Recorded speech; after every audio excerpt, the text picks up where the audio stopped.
T N O.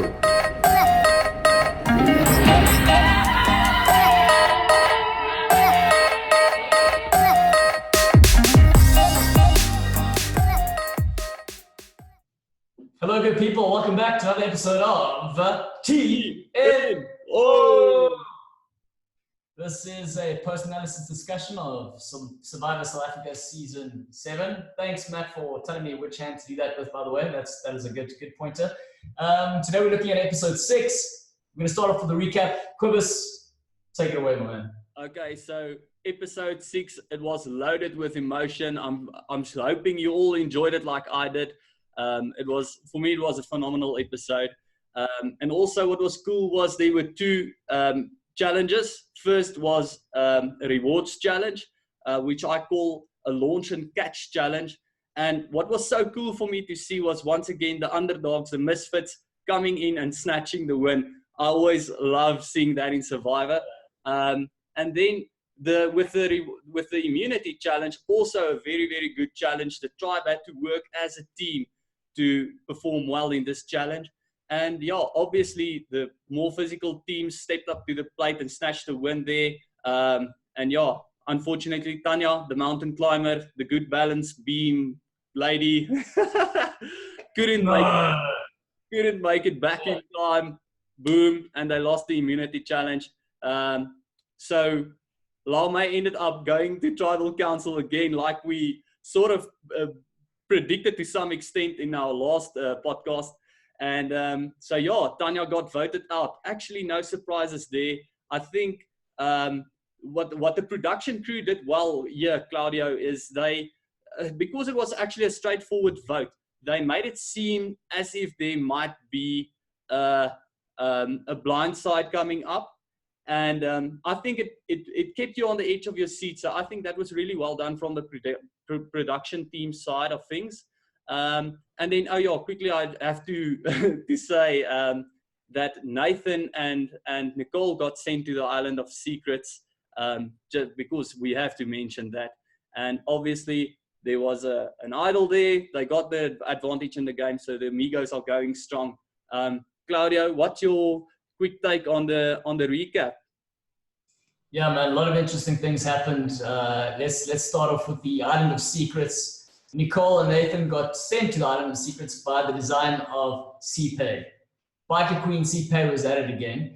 Tanya, I know you're giving the production crew a lot of credit, but I do think Tanya kind of created that drama. So I'm super sad to see she was one of my favorites. Actually, now that I'm thinking about it, I didn't even know who the other favorite is. She was my favorite.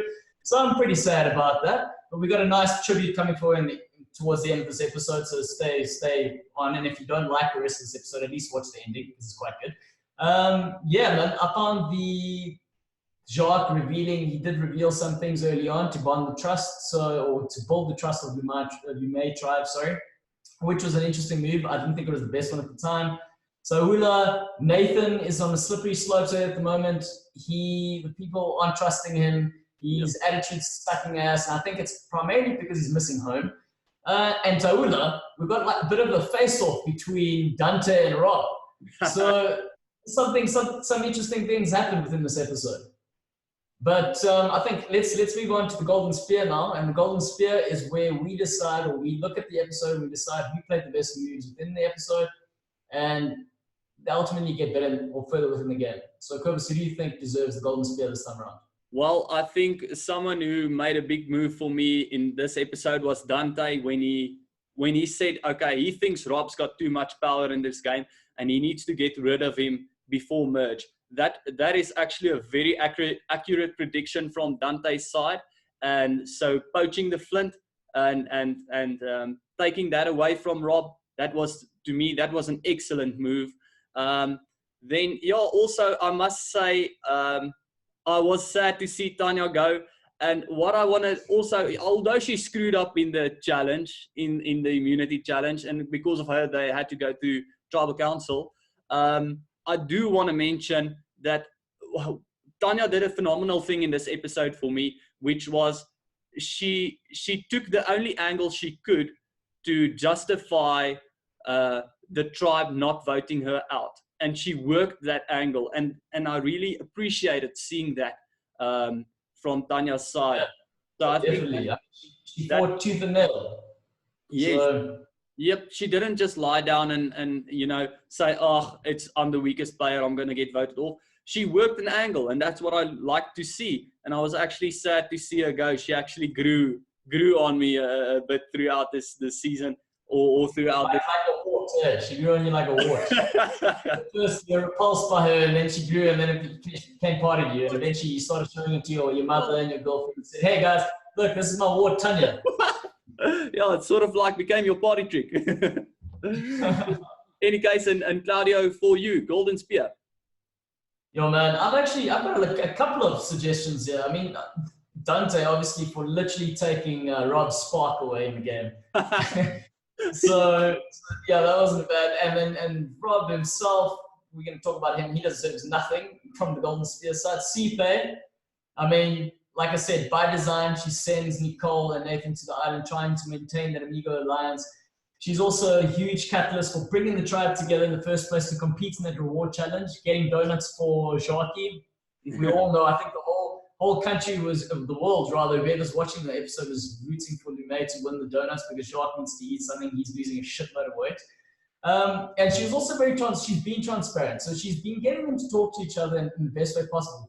She speaks about herself as a mother, and I think she's a strong leader, and it's great because she pretty much tells people what to do. We know that. But she does it with a maternal instinct and an arm around her shoulders. So people are like, oh, Sipe. And she goes, yes, guys, we will do this. And they're like, oh, we love you, Sipe. So she's again, she gets it for me. The double act, we can discuss if we're saying lying is a good thing, and it makes the show definitely more exciting. We've got Nathan and we've got Nicole who did their little thing. A lot of waterworks, which again makes me doubt every beauty queen out there. Not that I didn't before, but it just pretty much validates the fact that we shouldn't trust a beauty queen. I mean, those waterworks were on tap. It literally just went, boom, open the tap, close the tap, selling dreams, making those dreams. And Nathan, I don't know why Nathan's on Survivor. I mean, he's doing a job, but I reckon he's not there for the $1 million. I think he's trying to land a role on Seven DeLon, or he's trying to be like a brand ambassador for Twin Savers tissues or something. That's what I think he's on for.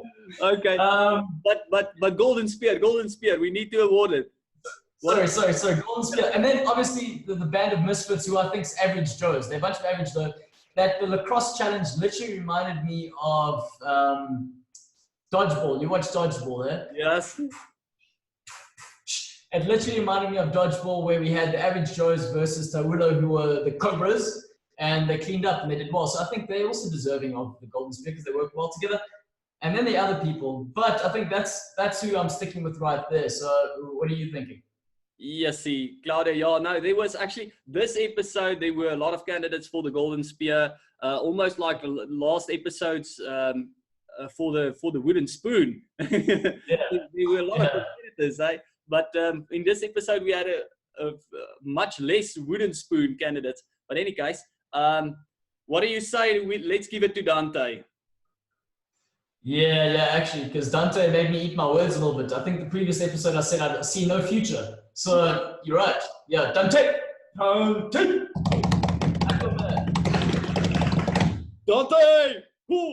gets the Golden Spear. Mooi gedoen, Dante. Lekker. Is lekker by die see. Altyd vir die Aquaman. Yeah. Yeah, no, okay. Well, so, but yeah, wooden spoon. Claudio, who's our wooden spoon candidate? We actually, there's not a lot of candidates who we can award the wooden spoon to in this episode, I feel. I mean, I was thinking Letitia for not doing enough for one. And then the second one I was thinking was actually Nathan.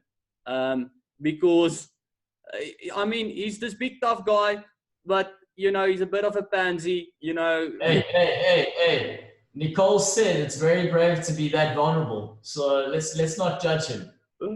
I'm sorry, I'm judging him hard. I'm sorry. Crying next to a beautiful woman on an island. Not that it's going to get you anything, but I don't necessarily think that Robert Amber, something happened there. So they got married. And he proposed on Survivor. But anyway, sorry. Yeah, no, and Rob is a legend. Any case, what I wanted to say was, So yeah, why I want to award Nathan the wooden spoon was that I don't think he sold his story to the tribe so well, and I don't think they bought it. The whole, I only got half a clue story, and I feel like he's not contributing as much to his tribe and so on. No, I feel like no, Nathan, wooden spoon for you. What do you think, Claudio? So on the point of Letitia, I think let's not be too harsh on her because she's in stealth mode. She's blending into the bushes. She's doing her thing. No one knows she's there. She's weak, but they're fine to have her. So let's not be too harsh on her. Nathan, he's already shady. Before going to the island, they weren't trusting him. So it didn't matter what he said. Even if he did sell it really well, I don't think it was going to go anywhere. So he's always at the bottom. I think Rob didn't do well in this episode, primarily because Survivor's a game of poker, generally. It's who can bluff the best. This guy turns around and tells his whole tribe, hey guys, I lost the flint, so I think if we're voting someone home, vote for me. No one voluntarily just tells everyone, yo, vote for me, because I've been in the game for how many days, like 14 days, whatever. I've been in this game this long, and now I lost the flint, so vote me out. That's bullshit. That just says immunity. I've got the immunity. So people know he's got that. I think Tanya was brilliant, and we're gonna have a little tribute towards her. But I do think at some point she was her worst enemy. I mean, she did so well. She started getting people to buy into the concept of getting rid of Jacques, and then she goes to tribal, and then she tells Jacques, hey, No. I mean, look, I think at the end of the day, it probably wouldn't have made a difference because he seemed very confident and he did very well with regards to having his assets and using that as a negotiation tool. But yeah, I would never have done that. I would have just kept going and I would have made him play his things. That's what I would have done. So I'm going to somewhat lean towards Tanya and saying, okay, Tanya, you tried your best, but I don't think that was the way to go about it in that particular ending. Definitely. Yeah. I think, comparing it to a poker game, she showed her hand, in tribal council, and that was a rookie mistake. I think Claudio, just quickly on Rob, although I think he didn't play his best game this episode, what I do think he actually did well is he said, okay guys, you can vote me off, and he said in one of his confessionals, he said that what he is planning on doing is if they do decide to vote him off, he's going to play his idol and then he kicks someone off, basically, who he wants off. And he wants Dante off. So there's a bit of a, alpha male vibe going on in their tribe at this stage, it seems. But so and then we must definitely discuss the storm is brewing, because it definitely is. I mean, but wait, before we do that, I actually think the wooden spoon needs to go to the following players. Yeah, it's a joint in this case. It needs to go to Jeff. It needs to go to Speaker Mike. It needs to go to Mamba.